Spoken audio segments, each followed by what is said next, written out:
And a very very warm welcome to the session. आज का ये सेशन बहुत छोटा सा है लेकिन बेहद महत्वपूर्ण है। तो हम इस सेशन में बात करेंगे कि कौन सी वो 5 चीज़ें हैं जो आपको एग्ज़ाम हॉल में आपका स्कोर बढ़ाने के लिए काम आएगी। हाँ, हमें एग्ज़ाम हॉल में भी बहुत सतर्क रहना पड़ता है और हमारा दिमाग काफ़ी focused, aligned and planned day होना चाहिए जो दिन हमारे एग्ज़ाम का है। तो ऐसे स्थिति में जब आप ऑलरेडी एग्ज़ाम के लिए सारा एड्रेनलिन रश लेके जा रहे हो, बटरफ्लाइज तितलियाँ दौड़ रही है, उड़ रही है रादर इन योर स्टमक, तो कैसे हम अपने आप को काम रखें, हमारा एग्ज़ाम हॉल या फिर एग्ज़ाम वाला जो दिन है वो कैसे रहे। तो सबसे पहली बात तो मैं ये मान के चलूँगी कि आपको जो मैंने टिप्स बताई थी before the exam invited shots, right, कि before the day of exam आपने क्या करना चाहिए, वो सारी चीज़ें आपके ध्यान में है। मतलब कि एग्ज़ाम के पहले दिन you should be prepared with all your stationery. आपके पास बॉल पेन्स होना चाहिए जो कि ब्लू कलर के हो। कोई भी रंगारंग आपको पेपर पे नहीं करना है, please be aware of this. दूसरी बात, अपना हॉल टिकट, एग्जाम का जो आपका राइटिंग पैड है and your bag with a water bottle जो कि ट्रांसपेरेंट हो, ये आपकी चेकलिस्ट है, राइट। अब इसके बाद ये सब आपने रात में करके रख दिया है, अब एग्जाम का दिन आ गया है। तो हमें एग्जाम के दिन कैसे हमें एग्जाम हॉल में हमारी पूरी 100% कैपेबिलिटी होनी चाहिए। तो सबसे पहली बात तो ये है कि हैव अ हेल्दी मॉर्निंग। आपका मॉर्निंग ऐसा बढ़िया होना चाहिए, हेल्दी मॉर्निंग। हेल्दी मॉर्निंग का मतलब ये है कि एग्जाम वाले दिन ना बेटा आप तली भनी भुनी चीजें, रेट बहुत हेवी सा कुछ सा ब्रेकफास्ट करके एग्जाम हॉल ना पहुंचो। इससे आपका एक्चुअली सारा जो ब्लड फ्लो है, डाइजेस्टिव सिस्टम पढ़ाया है ना मैंने, रेट, तो डाइजेस्टिव सिस्टम की और केंद्रित हो जाता है और इसकी वजह से क्या होता है कि आपका दिमाग जो है वो लेथार्जिक हो जाता है। और लेथार्जिक दिमाग के साथ तो मैं नहीं चाहती कि आप अपनी एग्जाम लिखो। तो ये तो खैर हेल्दी टिप है, लेकिन हेल्दी मॉर्निंग क्या सिर्फ खाना हेल्दी खाने से हो जाएगी? नहीं। अगर आपको अपना हेल्दी मॉर्निंग करना है तो yes, your breakfast should be healthy, rich in protein, low in fats and a good adequate amount of carbs. ये सारे आपके ब्रेकफास्ट में होना ही चाहिए। लेकिन इसी के साथ सुबह उठते ही आपको एक पैनिक नहीं होना है, right. Do not panic at whatever given may be the condition. अगर ये आपको अवॉइड करना है पैनिक, तो इसके लिए आपको क्या करना है, मैंने जो कहा था कि एग्जाम के पहले दिन ही आपको इसकी प्रिपरेशन करके रखनी है। एवरी एग्जाम, जिस भी दिन आपका एग्जाम कोई भी पेपर होने दो, उसके पहले रात में आपको ये सारी तैयारी करके रखनी है, रादर शाम में, ताकि अगर आप कोई स्टेशनरी में शॉर्ट हो तो आप खरीद के लाने का भी टाइम आपके पास होना चाहिए। दूसरी वेरी इंपॉर्टेंट चीज is that do not burden yourself with revisions in the morning. आपका एग्जाम सुबह सुबह है बेटा जी, है ना, 10:30 का पेपर है, 9:45 को गेट्स बंद हो जाती है, आपको 1 घंटा पहले वहां पे जाना ही पड़ेगा, घर से निकलना ही पड़ेगा, राइट। तो ऐसे स्थिति में सुबह आप अगर रिविजन्स करोगे तो हो सकता है कि आपको बर्डन हो जाए, हो सकता है जो चीज़ें आपको याद भी हो वो एक लो कॉन्फिडेंस फील होना शुरू हो जाता है कि अच्छा मैंने इसका रिविजन नहीं किया, अरे मैंने उसका रिविजन नहीं किया। तो उससे अच्छा है मत ही करो, जो सब करना है वो हमने पहले ही दिन करके ख़त्म करना है। काफ़ी अच्छी गैप्स दे रखी है सीबीएसई वालों ने आपके पेपर्स के बीच में, तो utilise that happily and wisely. तीसरी and a very important चीज to make your mornings healthy, अगर हो सके तो भगवान जी के सामने बैठ के, भगवान जी को नहीं मानते हो तो अपने आप ही बैठ के, राइट, 2 मिनट आंखें बंद करके शांति से only and only focus on your breathing. As you have learn कि रेस्पिरेशन से ऑक्सीजन हमारी सेल्स तक पहुंचता है और सेल्स से आपको एनर्जी मिलती है, cellular respiration. This is a very underrated method in your generation. आपकी जनरेशन इसे बहुत अंडर एस्टिमेट करती है, लेकिन ये बहुत ही कमाल की चीज़ है। जैसे ही आप अपने ब्रीदिंग पे कॉन्सेंट्रेट करने लगते हो, मेडिटेट करने लगते हो, इसी को हम मेडिटेशन कहते हैं, राइट। तो इससे होता ये है कि आपका ब्रेन शांत हो जाता है, वो जो सारे सोच विचार इधर उधर अनाप शनाप के आ रहे हैं उसको एक थोड़ा सा डायरेक्शन मिल जाता है and you get that confidence along with the energy. दूसरी चीज हमें क्या करनी है, दूसरी चीज है कि भैया पहले आप एग्जाम हॉल पहुंचो, वो भी टाइम से।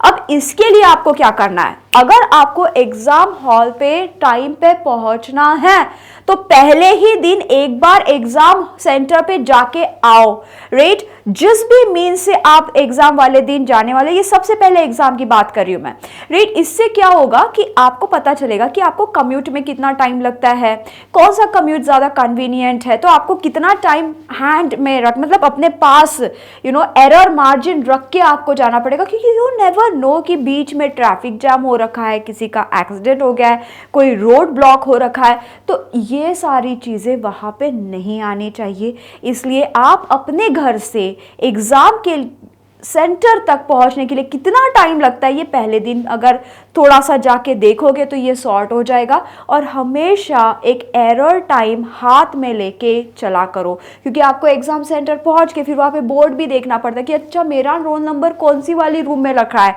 क्योंकि वो तो आपके स्कूल है नहीं कि आपको सारा का सारा मैप पता होगा, राइट। तो फिर पूछना पड़ता है, पहुंचना पड़ता है, तो टाइम लग जाता है, इस दौरान आप पैनिक हो जाते हो, राइट। ये सब नहीं होना चाहिए। अब तीसरी चीज, अ बिग नो। मैं हमेशा मेरे स्टूडेंट्स को हमेशा ये कहते आई हूं कि एग्जाम से पहले जब आप एग्जाम सेंटर में खड़े हो, रेट आप तैयार हो हॉल में बैठने के लिए, कोई डिस्कशन नहीं होगा। इससे होता क्या है, इससे होता यह है कि कोई कहेगा अरे मेरे टीचर ने तो कहा था कि ये वाला टॉपिक जरूर आएगा, आप कहोगे ओ दैया मैंने तो ये पढ़ा ही नहीं, राइट, मैंने तो इसको रिवाइज ही नहीं किया, अब क्या होगा, मेरे को याद आएगा कि नहीं आएगा। इस सिचुएशन में when your thoughts get clouded your brain becomes foggy, right. तो अब आप अच्छे से सोच नहीं पाओगे ड्यूरिंग, और हमेशा वो पैनिक लगा रहेगा। पैनिक लगा रहने की वजह से you will have your stress hormones released, जो आपको बिल्कुल नहीं चाहिए, because stress hormones once they are released they won't let you think clearly. Rather keep them calm and avoid this. कैसे काम रखेंगे, just avoid this. Very important again, next very important point, utilise your time in the exam judiciously. Judiciously मतलब क्या, आपने अभी तक जितने sample paper किए होंगे, जितनी तैयारी की होगी, इस तरीके से आपका एग्जाम टाइम को आपको यूटिलाइज करना है। कैसे, देखो सबसे पहले तो आपका जो एग्जामिनर होगा वो आपको क्वेश्चन पेपर थमाएगा। कब थमाएगा, 15 मिनट पहले, 15 minute before the time of, मतलब 10:30 की अगर एग्जाम है अपनी, तो उससे 15 मिनट पहले ही आपको 10:15 को ही आपको पेपर हाथ में मिल जाएगा, क्वेश्चन पेपर। अब इस 15 मिनट में आपको क्वेश्चन पेपर की लाइन बाय लाइन आराम से पढ़नी है। होती क्या है, हड़बड़ी में गड़बड़ी। ये बहुत एक्साइटेड रहते हैं बच्चे, एकदम ये मैं तो फोड़ के आऊंगा, इस टाइप के, और बी टाइप के बच्चे थे ओ भाई साहब मेरे को तो पता नहीं आएगा कि नहीं आएगा। दोनों ही कंडीशन डेंजरस है। कीप योर सेल्फ काम और क्वेश्चन को तबीयत से पढ़ो, आराम से पढ़ो, 2 बार पढ़ो। इस 15 मिनट में अगर आपने 2 बार क्वेश्चन पेपर पढ़ लिया ना बेटा, तो आपका एक बात तो पक्का है, आपके जो मार्क्स जाने वाले थे ना, जो गड़बड़ी में हम पढ़ लेते, मिचुरेशन को माइक्रोन्यूट्रिएंट पढ़ लिया तो गया ना मार्क। ये बहुत बार होता है। और सबसे बड़ी बात, बच्चे जो लिखते रहते स्पेसिफिकली इंग्लिश के पेपर में, लैंग्वेजेस के पेपर में, या फिर कई बार तो मैंने साइंस के पेपर में भी देखा है, बच्चे ऐसे पेपर्स ऐसे लिखते हैं कि पता नहीं सारा ऐसे इनको यही याद आ गया, राइट।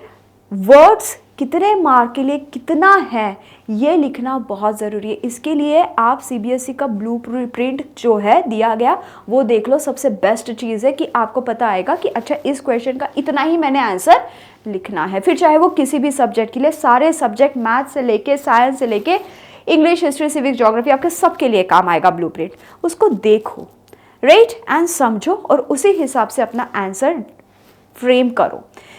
ओवर द बोर्ड नहीं जाना है आपको। ये नहीं कि मेरे को और ज़्यादा आता है तो मैंने बहुत कुछ लिख लिया, मैंने कीवर्ड्स भी अंडरलाइन कर दी, अंडरलाइन करते करते करते करते टाइम निकल जाता है। आपका पेपर इस तरीके से आप टाइमिंग को फ्रेम करो कि 10 मिनट आपके पास बचने चाहिए हमेशा, जिसमें आप एक बार क्वेश्चन को देखोगे। हमने आंसर्स के जो लाइक QA, क्वेश्चन ए, सेक्शन बी, ये लिखा है कि नहीं, ये सारी चीज़ें आप चेक करोगे। कई बार बच्चे आंसर सही लिखते हैं लेकिन उसका कौन सा क्वेश्चन का ये आंसर है ये लिखना भूल जाते हैं, राइट। तो वो चेक कर पाओ। तो इसलिए 10 मिनट पहले अगर आप अपना पेपर ख़त्म करते हो तो इसी तरीके से प्लान करो, आखिरी मिनट तक इसको लिखने की कोशिश बिल्कुल मत करो, ठीक।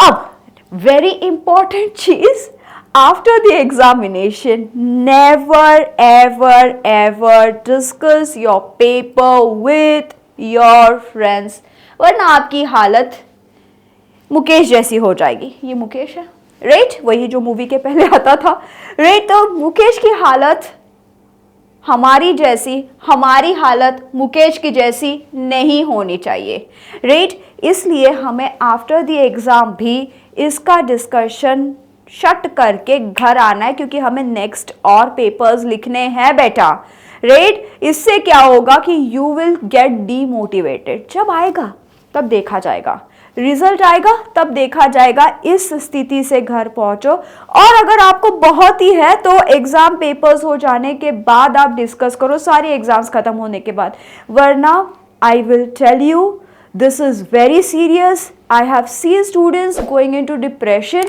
और इसकी वजह से उनका नेक्स्ट पेपर जो है जो